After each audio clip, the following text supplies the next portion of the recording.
तो नमस्कार साथियों, स्वागत है आपका फिर से हमारे YouTube चैनल पर। तो जैसा कि आप लोग जानते हैं कि हम ज्योग्राफी का फर्स्ट चैप्टर पढ़ा रहे थे और जो है हम लोग आधा इस चैप्टर को पार्ट 1 में, इस वीडियो के अगले पार्ट 1 में हम लोग पहले ही पढ़ चुके थे और इसका ये पार्ट 2 है। तो हम लोग जो है इसे पढ़ रहे थे इस चैप्टर को। तो चलिए शुरू करते हैं। तो हम जो है ये Mercury, Venus, Earth, Mars, Jupiter, Saturn, Uranus, Neptune, ये जो ट्रिक है my very efficient mother just serve us nuts, यहाँ तक जो है हम पहले ही पढ़ चुके थे वीडियो के अगले पार्ट में। तो चलिए हम इसके आगे से पढ़ना शुरू करते हैं। तो कह रहा है all the 8 planets of the solar system moves around the sun in fixed paths. कह रहा है कि सभी 8 ग्रह जो हमारे सोलर सिस्टम में मौजूद हैं वो जो है सूर्य के चारों ओर एक निश्चित पाथ्स, मतलब एक निश्चित मार्ग में जो है या रास्ते में चक्कर लगाती है। दिज पाथ्स आर इलोंगेटेड, और ये पाथ जो इलोंगेटेड है, दे आर कॉल्ड ऑर्बिट्स, और इस पाथ को क्या बोला जाता है? ऑर्बिट्स बोला जाता है। कह रहा है Mercury is nearest to the sun. Mercury जो है वो सन से सबसे नज़दीकी उपग्रह है। It takes only about 88 days to complete 1 round along its orbit. कह रहा है कि यह सूर्य के चारों ओर एक पूरी एक चक्कर लगाने में जो है वो केवल 88 दिन का ही समय लेती है। Venus is considered as earth's twin because, कह रहा है कि वेनस को जो है कंसाइडर किया जाता है अर्थ के ट्विन के रूप में, यानी पृथ्वी के जुड़वा के रूप में जो है वेनस को कंसाइडर किया जाता है। बिकॉज, क्योंकि its size and shapes are very much similar to that of the earth. क्योंकि जो ये वेनस की जो साइज है यानी जो आकार है और की शेप यानी आकार, तो ये दोनों जो है वो पृथ्वी से बहुत ही मिलता जुलता है, इसलिए इसे अर्थ ट्विन भी बोलते हैं। वेनस को यानी पृथ्वी का जुड़वा भी बोला जाता है। इसलिए कह रहा है कि टिल रिसेंटली अगस्त 2006, यानी हाल ही में 2006 में Pluto was also consider a planet. Pluto की भी एक ग्रह के रूप में माना जाता था। हाउएवर, हालांकि in a meeting of the International Astronomical Union, एक अंतर्राष्ट्रीय एस्ट्रोनॉमिकल यूनियन मीटिंग में ये डिसीजन वाज टेकन, एक डिसीजन लिया गया दैट कि Pluto like other celestial bodies, Pluto जो है दूसरे सेलेस्टियल बॉडी की तरह यानी डिस्कवर्ड इन रिसेंटली पास्ट में बी कॉल्ड ड्वार्फ प्लेनेट, जो कि हाल ही में खोजा गया था और इसका जो नाम रखा गया था वो ड्वार्फ प्लेनेट्स रखा गया था, यानी बौने ग्रह। चलिए अगला लाइन की ओर बढ़ते हैं। कह रहा है द अर्थ, कह रहा है the earth is the third nearest planet to the sun. कह रहा है कि सूर्य से सबसे नज़दीकी तीसरे नंबर में जो ग्रह है वो है अर्थ। कह रहा है इन साइज या आकार में it is the 5th largest planet, या आकार में जो है 5वां सबसे बड़ा उपग्रह, पृथ्वी जो है आकार में जो है वो 5वां सबसे बड़ा ग्रह है। It is slightly flattened at the poles, यह पोल यानी ध्रुवों पर एक कैसा है? थोड़ी फ्लैटेंड है। दैट इज़ वाई, ऐसा क्यों? It shapes is described as a geoid, और इस आकार को ज्योइड कहा जाता है, यानी भूगर्भिक कहा जाता है। करे geoid means an Earth like shape, और ज्योइड का मतलब क्या होता है? Earth like shape, an Earth like shape यानी पृथ्वी का आकार। चलिए अगले लाइन की ओर बढ़ते हैं। करे condition favourable to support life are probably found only the earth. करे इस सभी ग्रहों में से जहाँ जीवन जो हमें संभावित नजर आती है वो पृथ्वी ही है केवल। The earth is neither too hot nor too cold. कह रहा है कि पृथ्वी पर ना ही बहुत ज़्यादा गर्मी होती है और ना ही बहुत ज़्यादा ठंडी होती है। It has water and air, यहाँ पर हवा और जल दोनों उपस्थित है। Which are very essential for our survival, जो कि हमारे जीवित रहने के लिए बहुत ही आवश्यक होती है। The air has life supporting gases like oxygen, और हवा में जैसे कि ऑक्सीजन जो है वो एक बहुत ही लाइफ सपोर्टिंग गैसेस है। बिकॉज ऑफ दिज रीजन्स, इसका यह कारण है कि the earth is a unique planet in the solar system, इसीलिए जो है हम लोग जो है पृथ्वी को पूरे सोलर सिस्टम में यूनिक प्लेनेट के नाम से जानते हैं या हम उसे बोलते हैं। फिर कह रहा है फ्रॉम द आउटर स्पेस, यानी बाह्य अंतरिक्ष में द अर्थ अपीयर्स ब्लू, और जो है हमें पृथ्वी जो है बाह्य अंतरिक्ष से देखने पर हमारा पृथ्वी जो है वो ब्लू नज़र आता है। बिकॉज, क्योंकि it's 2/3 surface is covered by water, क्योंकि इसकी 2/3 जो सरफेस है यानी जो सतह है वो जल से घिरा हुआ है। It is therefore called a blue planet, इसलिए सभी इसे ब्लू प्लेनेट यानी नीला ग्रह के नाम से भी जानते हैं। करे द मून, करे our earth has only one satellite, कह रहा है कि हमारे पृथ्वी का केवल एक ही उपग्रह है, दैट इज द मून, और वो भी क्या है, मून है यानी चंद्रमा है। इट्स डायमीटर इज ओनली 1/4, इसकी जो व्यास है वो 1/4 है, दैट ऑफ द अर्थ, पृथ्वी की 1/4 है इसका जो है वो डायमीटर है।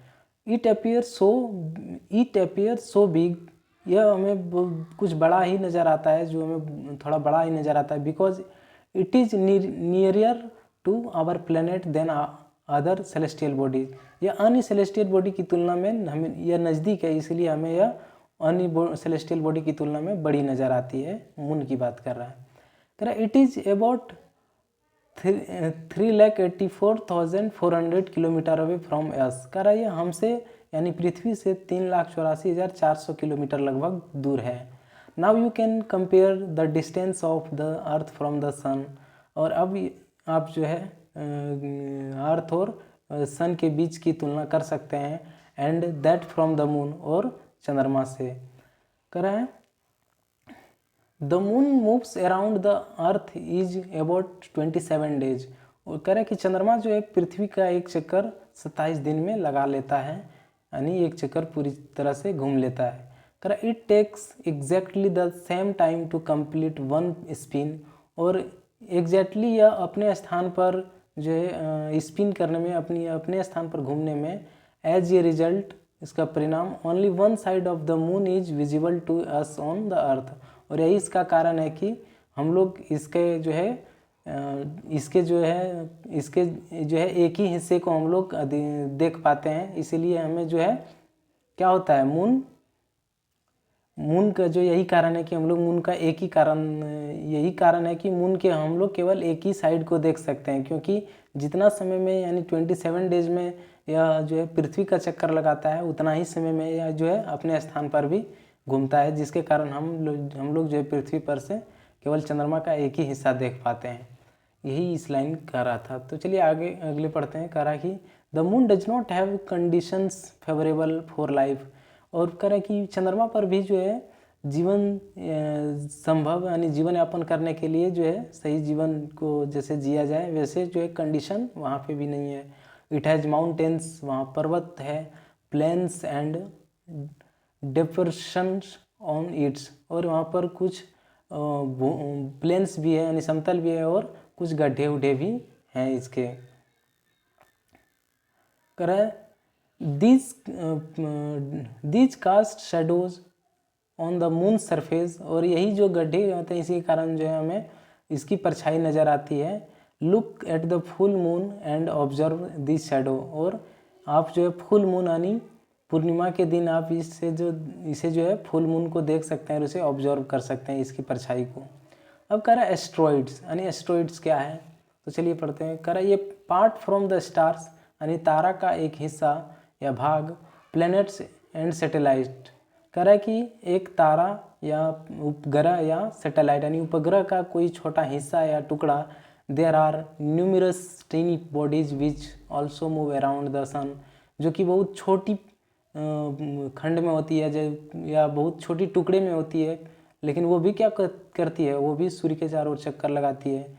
This bodies are called asteroids, और यही सब जो टुकड़े छोटे टुकड़े खंड होते हैं उसी को क्या बोलते हैं, एस्ट्रॉइड्स कहते हैं। They are found between the orbits of Mars and Jupiter, और यह जो है वो मार्स और जुपिटर के बीच वाली ऑर्बिट पे पाए जाते हैं, जैसा फिगर 1.2 दिखाया गया है। यानी 1.2 कहाँ है,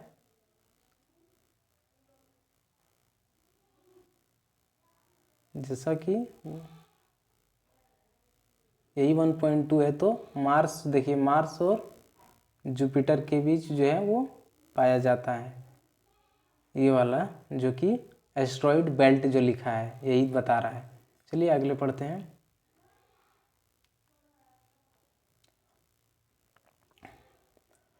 अब कह रहा है कि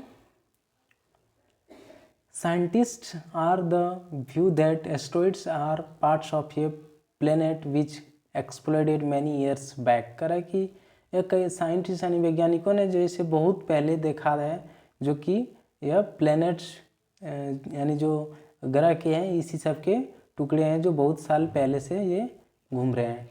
कह रहे हैं मीटियोरॉइड्स यानी मेट्रॉइड्स क्या होते हैं, तो कह रहा है the small pieces of rocks which move around the sun are called meteoroids. कह रहा है कि स्मॉल पीसेस ऑफ रॉक यानी चट्टानों के जो छोटे टुकड़े हैं जो कि विच मूव्स अराउंड द सन, जो कि सूर्य के चारों ओर चक्कर लगा रहे हैं, उसी को क्या बोलते हैं, मीटियोरॉइड्स कहते हैं। कह रहे समटाइम्स कुछ समय कभी कभी these meteoroids come near the Earth and tend to drop upon it. और यह जो है पृथ्वी के बहुत कुछ समय जो है कभी कभी पृथ्वी के बहुत नज़दीक आ जाते हैं और वह गिरने वाले ही होते हैं। During this process due to friction with the air they get heated up and burn. और जब यह पृथ्वी पर गिर रही होती है तब घर्षण के कारण, अपनी हवा के घर्षण के कारण यह जलने लगती है। It causes A flash of light. और जब यह जलती है तब एक उस प्रकाश की उत्पत्ति होती है। समटाइम्स और कभी कभी ये meteor without being completely burn falls on the earth. और कभी कभी यह जो है बिना जले यानी पूरा कम्प्लीटली जले यह जो है पृथ्वी पर गिर जाती है एंड क्रिएट्स ये हॉलो यानी यह एक गड्ढा की उत्पन्न भी करती है। कह डू यू सी ये वाइटिस्ट ब्रॉड बैंड। क्या आपने कभी वाइटिस्ट ब्रॉड बैंड देखा है? Like a white glowing path across the sky on A clear stray night. यानी एक क्लियर स्ट्रे नाइट में आसमान में ग्लोइंग पाथ की तरह। कराए it is a cluster of million of star. यह जो है वो मिलियंस ऑफ स्टार के समूह होते हैं, यानी लाखों तारों के समूह हैं। This band is the Milky way Galaxy. और इसको जो है हम मिल्की वे गैलेक्सी बोलते हैं इसी बैंड को। कर our solar system is a part of this galaxy. और हमारा जो सौर तंत्र है वो इसी गैलेक्सी के एक पार्ट है। यानी कौन सा गैलेक्सी है? The Milky Way. In ancient India यानी प्राचीन भारत में it was imagined to be a river of light flowing in the sky. Correct कि प्राचीन भारत में यह कल्पना किया जाता था या सोचा जाता था कि यहाँ एक बहती हुई नदी, light of flowing in the sky, बहती हुई नदी की तरह यानी चमकती हुई प्रकाश की नदी बहती थी आसमान में। दज इस प्रकार इट वाज नेम्ड आकाश गंगा। और इस प्रकार इसके नाम आकाश गंगा पड़ा। ये Galaxy is a huge system of billion of stars and clouds of dust and gases. कह रहा एक गैलेक्सी जो है वो बहुत ही विशाल तंत्र है। किसका? तो लाखों करोड़ों तारे के और बादलों और डस्ट ऑफ गैसेस यानी गैसेस के, डस्ट के। There are millions of such galaxies that make the universe. और इसी तरह की बहुत सारी गैलेक्सी मिलकर जो एक यूनिवर्स यानी ब्रह्मांड का निर्माण करता है। It is difficult to imagine, या इमेजिन करना यानी कल्पना करना कठिन है कि how big the universe is, कि यूनिवर्स जो है वो कितना बड़ा है होगा। Scientist are still trying to find out more and more about it. और कह रहा है कि वैज्ञानिक इसके बारे में पता लगाने के लिए बहुत ही और प्रयास कर रहे हैं। We are not certain about it size. हम लोग इसकी निश्चित आकार नहीं अभी तक पता लगा पाए। बट वी नो दैट, लेकिन हम लोग जानते हैं कि ऑल ऑफ यस, हम लोग सभी, you and I belong to this universe. और हम लोग सभी इसी यूनिवर्स से क्या करते हैं? बिलोंग करते हैं। और ये आप जो फिगर में देख रहे हैं यही है मिल्की वे, हमारी आकाशगंगा। तो जैसा कि यहाँ एक काल्पनिक लाइन दिया गया है, ये माना गया है कि कौन कौन क्या है, तो ये समझाया गया है। तो दोस्तों ये चैप्टर यहीं पर समाप्त हो जाता है और अगले वीडियो में हम जो है अगले चैप्टर को एक्सप्लेन करेंगे इसी तरह। तो आप सभी को इस वीडियो को देखने के लिए बहुत ही धन्यवाद। और आप हमें कमेंट बॉक्स में ज़रूर बताइएगा कि आपको यह वीडियो कैसा लगा, और अच्छा लगा होगा तो प्लीज़ चैनल को लाइक और सब्सक्राइब ज़रूर कीजिएगा। आपको वीडियो देखने के लिए बहुत बहुत धन्यवाद।